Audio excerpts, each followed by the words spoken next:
Hai bioskoper semuanya, mudah-mudahan kalian baik-baik saja. Selamat datang di Bioskop Jadul. Film yang cukup jadul ini berjudul Stay Coach yang dibintangi oleh Claire Trevell, John Wayne, Andy Devine, John Carradine, Thomas Mitchell, Louis Platt, George Benkoff, Donald Nick, Burton Krusil, dan disutradarai oleh John Ford. Rilis pada 2 Februari 1939. Kebanyakan dari kita pasti belum lahir. Bagi mereka yang sudah lahir, berikan komentarnya. Film yang meraih 7 nominasi Academy Award ini berkisah tentang sekelompok orang dengan karakter dan tujuan yang berbeda berada di kereta kuda dari Toronto di Arizona menuju ke Lordsburg di New Mexico. Mereka akan melintasi lembah Monument Valley yang terkenal itu di wilayah Indian Apache yang akan mengancam hidup mereka. Apakah mereka mampu menghadapi ancaman itu dan tiba di tujuan dengan selamat? Ikuti saja ceritanya.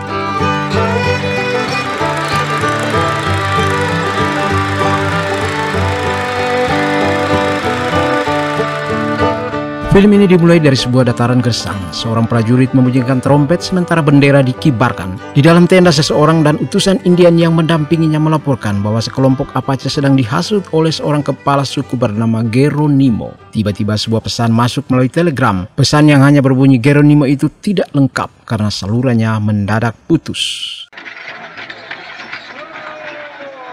Di kota kecil Tonto, Arizona, sebuah kereta kuda berhenti untuk istirahat sejenak. Penumpang keluar dari kereta itu. Seorang wanita bertanya di mana tempat minum teh. Kemudian dia pun menuju ke hotel di seberang jalan yang dikatakan si kusir.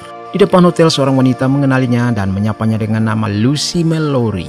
Lucy memeluk wanita itu. Dia bernama Nancy bersama seorang pria bernama Captain Whitney. Lucy mengatakan bahwa dia di Arizona akan bertemu dengan suami dan pasukannya di Lordsburg. Tinggal satu pemberhentian, kata Nancy. Di pintu masuk mereka berpapasan dengan pria aneh. Penasaran saat duduk, Lucy bertanya, siapa pria di luar tadi? Mereka pun menjawab bahwa dia adalah penjudi terkenal. Di kantor serif, kusir kereta bernama Buck masuk menemui Marshal Curly Wilcox menanyakan pengawalnya. Mereka mengatakan bahwa pengawal itu keluar mencari Ringo Kid yang melarikan diri dari penjara. Mereka berfirasat dia akan membalas dendam pada anak-anak Plummer yang memberikan kesaksian hingga dia di penjara. Tapi Buck berpikir sebaliknya. Ringo Kid harus menjauh dari Luke Plummer yang kejam yang baru-baru ini dilihatnya di Lordsburg, tujuan keretanya. Mendengar itu, Marshal terkejut dan mengatakan akan ke Lordsburg bersama Buck. Di bank, seorang manajer bank bernama Henry Gatwood yang sombong dan egois menerima pengiriman gaji Wells Fargo sejumlah $50.000. Di jalanan, seorang pelacur bernama Dallas digiring oleh wakil sheriff dan sekelompok wanita yang sok moralis. Dia bertemu dokter pemabuk bernama Josiah Boone yang diusir dari kantornya karena tidak membayar sewa. Dallas bergegas menemui Boone dan meratapi kenyataan bahwa mereka berdua akan meninggalkan kota. Boone menjawab bahwa mereka berdua korban penyakit busuk yang disebut prasangka sosial. Mereka pun ke seberang jalan. Boone masuk ke sebuah bar, menemui bartender dan meminta minuman gratis karena dia akan meninggalkan kota untuk selamanya. Merasa kasihan pada Boone, bartender menuangkan minuman dan menunjukkan bahwa satu-satunya pria lain di bar adalah penumpang dari kereta pos, seorang penjual whisky bernama Peacock dari Kansas City. Mendengar bahwa Peacock menjual whisky, Boone menjadi bersemangat dan memperkenalkan dirinya sambil meneguk whisky dari botol yang dibawa Peacock.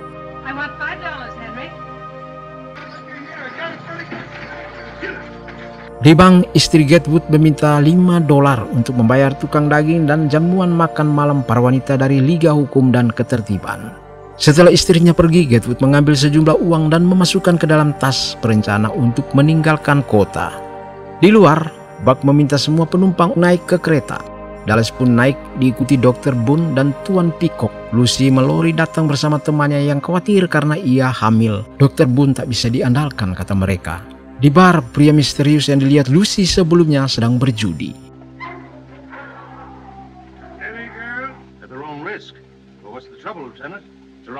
Tiba-tiba letnan dan pasukannya muncul memperingatkan mereka bahaya Geronimo. Sang letnan memberitahu Curly dan Buck bahwa mereka harus memberitahu penumpang tentang risikonya dan biarkan penumpang memutuskan apakah masih ingin bepergian. Ternyata semua tetap ingin melanjutkan perjalanan. Curly menyarankan Lucy untuk tidak melanjutkan perjalanan, tetapi dia ingin bersama suaminya dalam situasi apapun. Saat kereta akan berangkat, pria misterius yang tadinya menatap Lucy bernama Hatfield menawarkan perlindungan pada Lucy.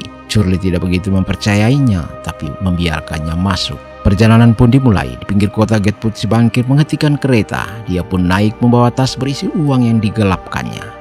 Kereta melanjutkan perjalanan dikawal detasemen pasukan kavaleri melalui jalur Monument Valley, wilayah Indian Apache yang berbahaya. Di dalam kereta, Gatwood mengagumi tentara-tentara yang mengawal mereka tanpa menyadari sebenarnya yang terjadi. Boone yang mabuk memberitahu Gatwood bahwa mereka semua akan dikuliti dan menegaskan bahwa mereka serius sebab si tukang daging Apache Geronimo siap berperang.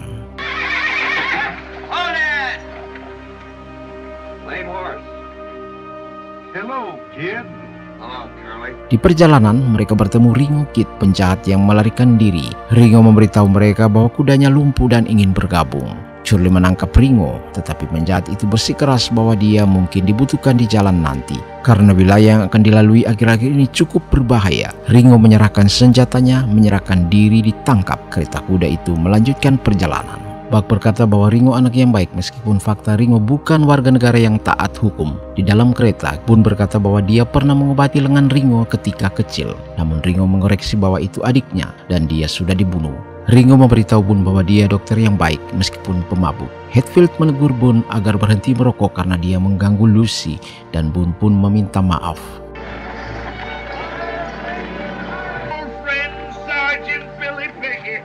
Kereta tiba di stasiun kecil dan penumpang pun turun. Seorang wanita di stasiun menyampaikan bahwa pasukan telah pergi ke Apache Wells, membuat Lucy kesal yang mengira dia akan bertemu suaminya.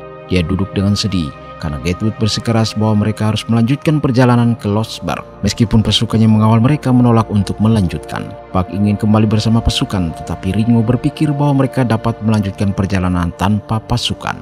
Kelompok itu pergi ke sebuah ruangan di mana seorang wanita memberi mereka makan. Curly menyarankan agar mereka melanjutkan ke Apache Wells. Di sana tentara dapat mengawal mereka sampai ke penyeberangan dan Losberg sudah dekat. Dia menyarankan agar pria membawa senjata lalu meminta izin Lucy agar mempertimbangkan perjalanannya, mengingat dia adalah seorang wanita. Lucy tetap pada tujuannya, ingin bertemu suaminya. Ketika Curly bertanya kepada pria lain, Ringo menyarankan agar dia bertanya dulu pada Dallas, yang juga wanita lain dalam perjalanan itu. Selanjutnya mereka bersiap untuk makan. Ringo mengundang Dallas duduk di meja bersama mereka yang mengejutkan Hatfield dan Lucy.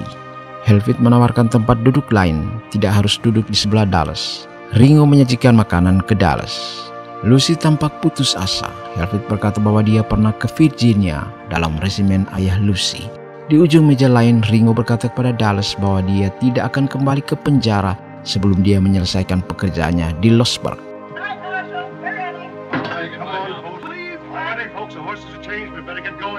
Mereka kembali ke kereta, melanjutkan perjalanan ke Losberg. Buck dan Curly berdebat tentang nasib Ringo. Curly berpikir Luke pasti akan membunuh Ringo dalam tembak-menembak. Luke memiliki dua saudara laki-laki yang sama kasarnya dengan dia. Di dalam kereta, Gatwood terus mengeluh tentang cara-cara pemerintah mengatur bank dengan mengatakan bahwa negara membutuhkan seorang pengusaha untuk presiden sambil mencengkeram dana yang digelapkannya.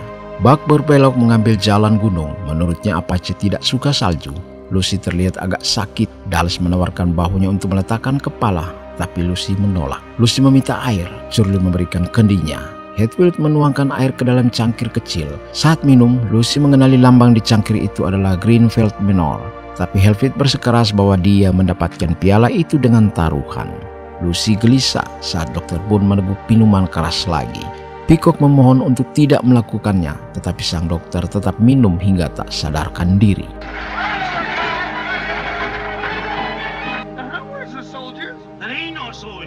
Kereta pos tiba di Apache Wells. Curly bertanya kepada si Meksiko pemilik stasiun bernama Chris di mana kavaleri berada dan Chris menjawab bahwa semua tentara telah pergi. Sangat gelisah, Lucy bertanya kemana Kapten Mallory suaminya pergi. Chris mengatakan bahwa dia terluka dalam pertempuran dengan Apache malam sebelumnya dan telah dibawa ke Losberg. Lucy berbalik memasuki stasiun. Dallas mencoba menawarkan simpatinya, tetapi Lucy dengan kasar mengabaikan dukungan Dallas. Hatfield mengikuti Lucy ke dalam, di mana Lucy kemudian pingsan. Hatfield meminta bantuan dan berlari ke sisinya. Curly masuk kemudian membawa Lucy ke kamar sebelah. Dallas dan Ringo mendesak Dr. Boone untuk ikut merawat wanita yang sakit itu. Dallas bergegas ke kamar meminta Ringo mengambilkan air panas dan Dr. Boone keluar dengan tampang mabuk dan kalah. Boone meminta kopi. Setelah Boone muntah dan sadar, Curly menyiramkan air ke wajah Boone. Di kamar sebelah, Peacock berteriak melihat istri Chris. Dia seorang wanita pribumi bernama Yakima. Chris mengundang istri Apache-nya untuk membantu Lucy melahirkan. Dr. Boone pun masuk ke ruang bersalin.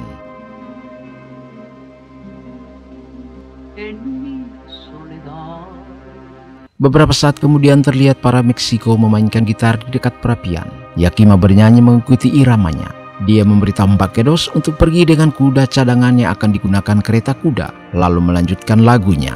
Saat Embakedos menunggang kuda, Curly, Ringo, dan yang lainnya berlari keluar, tapi terlambat, mereka telah kabur. Seekor anjing hutan melolong. Dallas keluar sambil menggendong bayi Lucy dan menunjukkan bayi itu kepada mereka. Boone keluar dari ruang bersalin. Peacock menjabat tangannya, kemudian dia berjalan ke sebotol minuman keras. Curly memimpin mereka bersorak karena Dr. Boone berhasil melahirkan bayi itu, tetapi Peacock berpikir mereka harus diam demi Lucy. Ringo melihat Dallas berjalan menuju pintu yang terbuka. Dia mulai mengikuti, tetapi dicegat Chris yang memperingatkannya tentang saudara-saudara Plummer, Luke, Hank, dan Ike yang berada di Losberg. 3 lawan 1 tidak bagus, kata Chris. Ringo kembali berjalan, di mana dia menemukan Dallas melihat ke langit malam. Ringo memberitahu Dallas untuk tidak berjalan terlalu jauh, kemudian bertanya apakah dia akan mengunjungi seseorang di Losberg. Saya punya teman di sana dan mungkin bisa mencari pekerjaan, kata Dallas. Dia kemudian memperingatkan Ringo untuk tidak pergi ke Losberg dan bertanya mengapa dia tidak mencoba melarikan diri. Ringo menjelaskan bahwa anak-anak Plummer membunuh ayah dan saudara laki-lakinya dan dia perlu membalas kematian mereka. Dallas mengatakan bahwa dia juga kehilangan orang tuanya dalam pembantaian di Gunung Takhil. Kemudian Ringo memberitahu bahwa ketika dia melihat Dallas menggendong bayi, dia mulai berpikir ingin hidup bersama seorang wanita di rumahnya di seberang perbatasan. Tetapi Dallas malu dengan kenyataan Ringo tidak mengenalnya bahwa dia adalah seorang pelacur. Dallas kemudian bergegas pergi. Curly memberitahu Ringo untuk kembali ke dalam.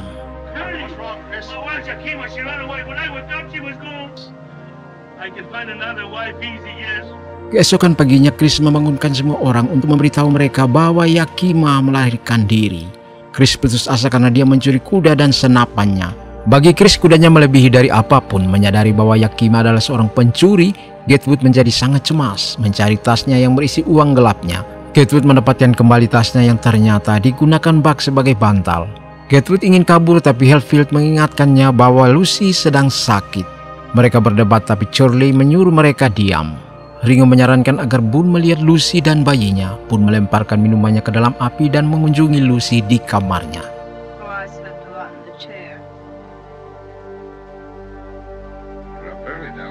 Di kamar, Dallas sedang mengepang rambut Lucy ketika Boone masuk.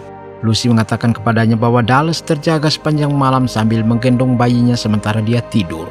Lucy bertanya kepada Boone tentang suaminya, tetapi Boone mengatakan bahwa dia perlu memutuskan apakah siap untuk perjalanan. Kata Lucy, dia telah mengambil keputusan dan siap.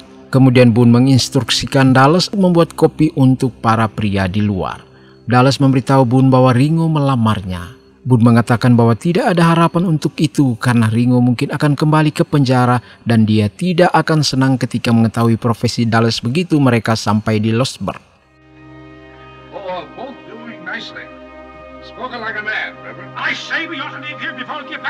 Gatewood ingin segera pergi, tapi Boone berpikir bahwa mereka harus menginap 1 malam lagi. Hatfield dan Peacock setuju. Curly mendesak semua orang untuk duduk dan berbicara tentang apa yang harus dilakukan dengan tenang. Boone pergi ke kamar sebelah memberitahu Ringo bahwa Dallas membutuhkan bantuan untuk membuat kopi. Ringo menemui Dallas yang sedang membuat kopi. Dia masih menginginkan jawaban atas lamarannya, tetapi Dallas tiba-tiba berbalik dan mengatakan bahwa dia harus melarikan diri. Memaksakan ke Losberg, Ringo akan berhadapan dengan Plummer. 3 lawan 1. Ringo mengatakan tidak bisa lari dari masa lalunya, tapi Dallas bersikeras bahwa dia akan dibunuh jika dia mencoba untuk membalas kematian ayah dan saudara laki-lakinya. Dallas tidak ingin kehidupan seperti itu. Lalu dia mendesak Ringo pergi ke perbatasan. Nanti dia akan menemuinya di sana dari Lordsburg karena dia berkewajiban menjaga bayi Lucy. Dallas memberinya senapan dan mengantarnya keluar untuk melarikan diri. Di dalam, mereka mencoba memutuskan apa yang harus dilakukan selanjutnya, tapi Curly belum yakin apa yang harus dilakukan dengan Lucy dan bayinya. Tiba-tiba Curly menyadari bahwa Ringo hilang dan berlari keluar, di mana dia melihat Ringo naik kuda dan pergi dengan bantuan Dallas. Tidak jauh dari perkemahan, Ringo berhenti dan turun dari kuda karena melihat sesuatu. Dallas berteriak padanya untuk tetap menunggang kuda. Dallas mencoba untuk menahan Curly, tetapi dia berhasil mendapatkan Ringo dan memborgolnya. Kemudian, Ringo menunjukkan asap dari balik bukit. Itu adalah sinyal perang dari Apache, dan Curly langsung mengenalinya.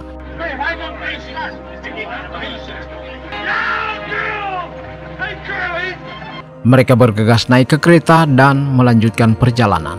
Buck dan Curly memacu kereta. Selanjutnya mereka tiba di sebuah desa kecil yang ternyata telah habis terbakar. Rakit yang akan mereka tumpangi juga telah dihancurkan, dan penduduk desa dibantai. Para penumpang keluar dari kereta, dan Curly melepaskan borgol Ringo untuk membantu mereka menyeberangi sungai.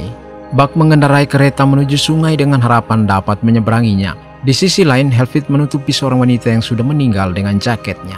Ketika dia melihat ke atas bukit, serombongan orang Indian dalam perjalanan menuju mereka. Dengan menempelkan kayu besar ke kereta kuda, mereka bisa menyeberangi sungai dan mencari sisi lain dengan aman, kemudian melanjutkan perjalanan. Dari bukit terlihat kereta kuda di tengah padang pasir yang luas di Monument Valley, dan sekelompok Apache mengawasi kereta tersebut. Kemudian mereka menuruni lereng mengikuti kereta. Di kereta, Gatewood meminta maaf kepada semua orang, dan mereka semua berbicara tentang bagaimana mereka akan menghindari bahaya. Tiba-tiba Peacock tertembak anak panah Apache. Buck dan Curly melihat sejumlah Apache datang dari bukit terdekat. Curly menembak mereka dan memanggil Ringo membantunya. Mereka mempercepat kereta untuk berlari lebih cepat dari para pejuang Apache. Orang-orang di kereta terus menembaki pejuang Apache, menjatuhkan banyak dari mereka.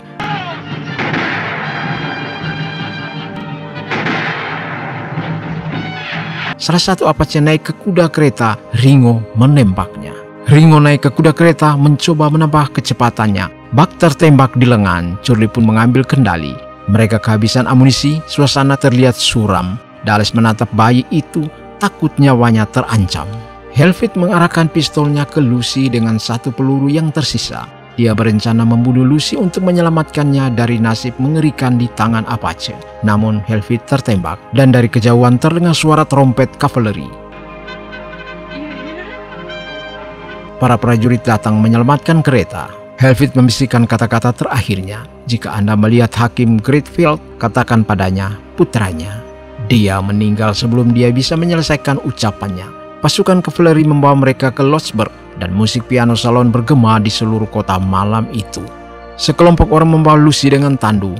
Di tandu, Lucy berkata kepada Dallas, "Jika ada yang bisa saya lakukan untukmu." Dallas menutupi Lucy dengan mantelnya, kemudian melihat ke kereta yang berhenti. Ringo ternyata di kereta itu. Di salon terdekat, seseorang berlari memberitahu semua orang bahwa Ringo Kid ada di kota. Dan di situ salah satu saudara Plummer, Luke, sedang duduk bermain poker.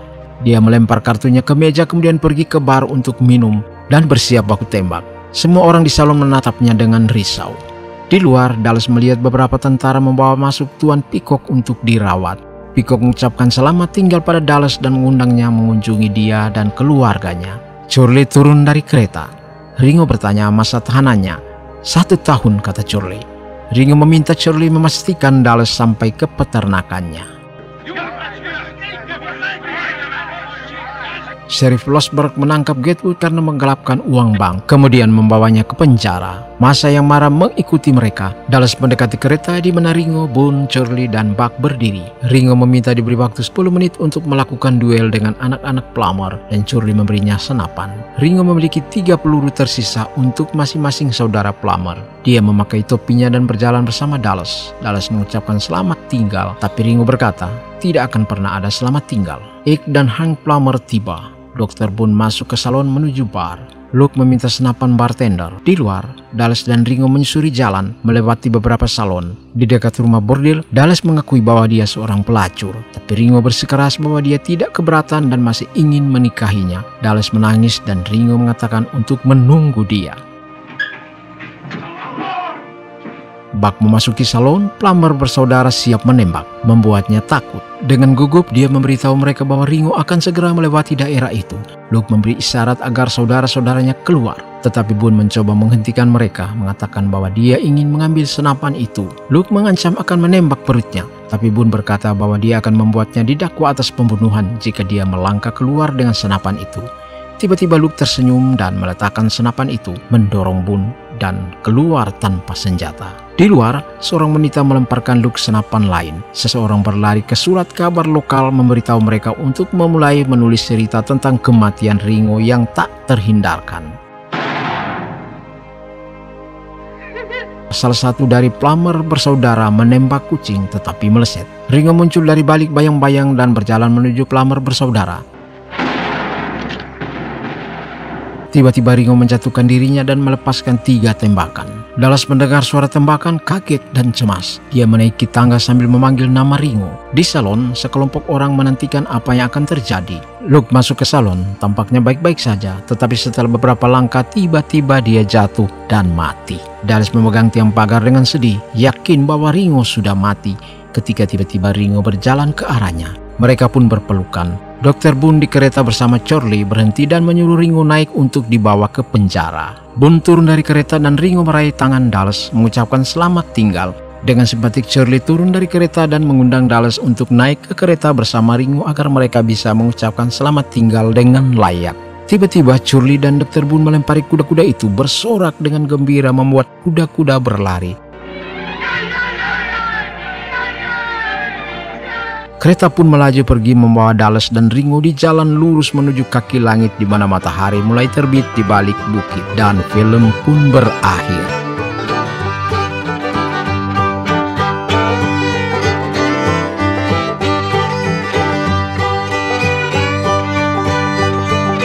Don't judge a book by its cover. Jangan menilai orang hanya dari luarnya saja tapi juga dari dalamnya. Jangan juga hanya dari satu sisi saja. Bahwa seseorang tidak harus memiliki reputasi yang baik dan mulia untuk menjadi orang baik. Sekian dulu dari Bioskop Jadul. Terima kasih sudah mengikuti cerita ini hingga akhir. Dan jangan lupa like, share, and subscribe. Sampai jumpa di cerita berikutnya. Salam sehat dan bahagia selalu. Bye.